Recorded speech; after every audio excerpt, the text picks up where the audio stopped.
A question I get asked all the time as a curator and founder of the Selah Experience is who should attend our worship retreats? There are a couple of reasons why you may feel compelled to attend a worship retreat, or the Lord may lay it on your heart, and in prayer, you may decide that this is something that you want to do.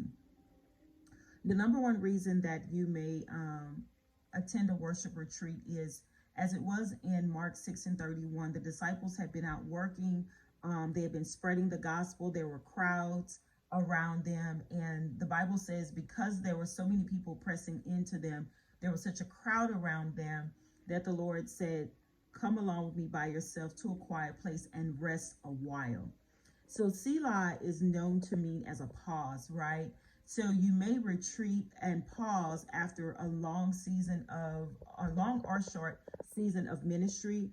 After an event, if you are a minister or leader or a business owner and you have an event or particularly heavy calendar, particularly heavy season, you may decide to go on retreat as a way to reset with the Lord, to decompress what happened in the last season. And also, number two, you may decide to retreat with the Lord as you get ready to go into a particular busy season. So there are two things there. When you're coming out of a season of work, when you're coming out of a season of a lot of assignments and just being really busy, it's a good time to retreat. Also, you may retreat ahead of a busy season because you want to sync with the Lord and hear what God is saying.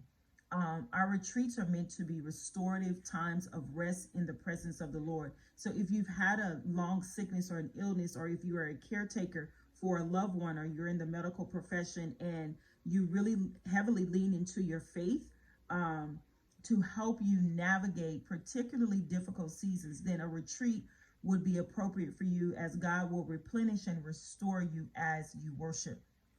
Also, at the end of seasons, if you're changing jobs or you're entering into a new profession, if you're graduating from school or things like that, and you feel like you want to spend some time with the Lord just to be restored in his presence and hear what he's saying, that's a good time to retreat.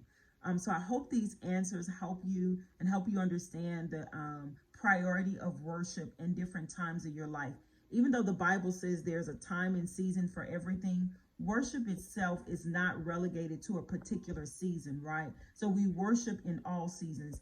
In season and out of season, we're supposed to worship. And time alone with God is going to be critical, and it is pivotal to your strength and spiritual success. So I hope this was helpful. Be blessed.